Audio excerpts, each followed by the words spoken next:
Okay, so I want to speak about 10 maxims that I live by that I think you can really get a lot of value out of and really add to your own life. Number one is to be real and authentic. I think sometimes, we tend to try and conform and fit in with the crowd. Sometimes we lose some of our own, special talent and our own kind of personality.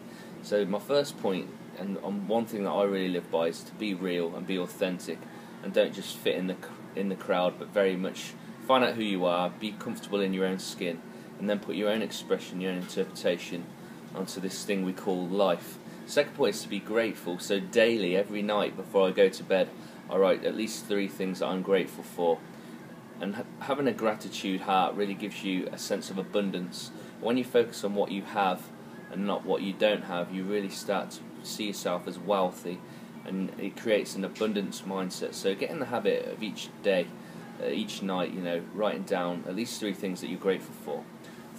Third point is to be intentional in life, intentional in our actions, and intentional with our own personal development.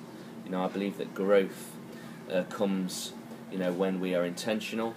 There is times where we get accidental growth and experiences along the way which challenge us and help develop us. But I think unless you have a personal development growth plan, unless you're exposing yourself to things which can really help strengthen and stretch you, you're really going to struggle to really start to grow.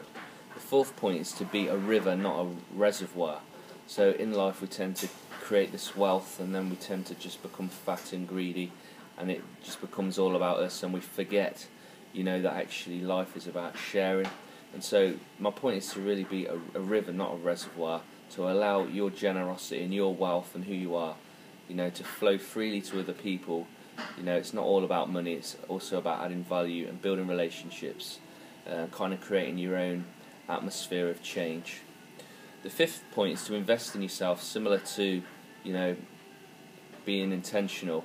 The importance of developing your mindset and the way that you relate to people, the way that you come across, is so important. So you have to invest in yourself, time and money, and that means listening to your body, not overdoing it, creating an environment where you're investing in yourself, not just mentally but also spiritually, physically as well. You're taking care of your body, and that really helps with your energy and your focus.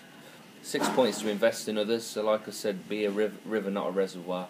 Investing in others really enables people to see what you're really about, because there's nothing worse than seeing somebody who's so self-assured, but yet just kind of speaks down at people and belittles people, and doesn't see the concept of investing in others.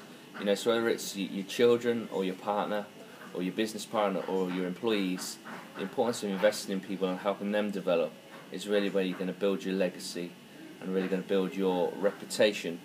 The 7th point is to meet 2 new people a week. That's one of my goals that I go for, because I think you need to invest in people, and the more people that you get to know, you'll be able to increase your own area of influence, and really be able to start sharpening and adding value, and kind of actually learning from other people as well. I'm constantly learning from my own children who are very young, so it's very much about being a sponge, and getting to meet new people, which can really help sharpen and challenge your own thoughts and beliefs.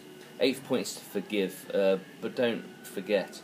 I think forgiveness is very much a part of our human DNA, and forgiveness actually is for your benefit. So if somebody's done you wrong, because we live in a world where people do sadly do things that hurt us and are harmful. If we don't forgive, we actually are enslaving ourselves. And the power of forgiveness just enables us to move beyond, that problem or that situation. It puts us back into control. And there is times where we have to learn from experiences. So I don't want you to be foolish from an area of, that's caused you great pain. What I say to you really is to forgive. But don't forget, we have to learn from our mistakes and from situations. It's so important to let your heart, breathe and express itself. The 9th point is to smile. So one of my maxims is to smile each day. I think if, death laughs at you, smile back at it, and when problems come your way, I think being able to smile, it's not about denying your feelings or being, kind of in denial and not taking on the truth, but it's very much about, seeing the bigger picture and smiling tells people you know who you are and you know where you're going. And people are attracted to your smile and the way that you come across. A big smile just makes it a lot more warm, and you just tend to get a lot more interaction with people. People think, oh, well, this person's really alive. And my 10th maxim is is to not quit. We live in a society which is built around fast food, movies on demand, so we want everything now, and we tend to have lost the discipline of being intentional, persevering through, evolving ourselves, rebranding ourselves. Our society is built so that, if it doesn't come easy, we do give in. And I'm challenging you as the final point is to not quit, not to give up on what you believe is true and valuable to you. I just really appreciate you taking the time to listen. You can check out my new website. I'm really excited about that. It's Sephton.com, and there we can have a lot of fun and bring a lot of value to each other.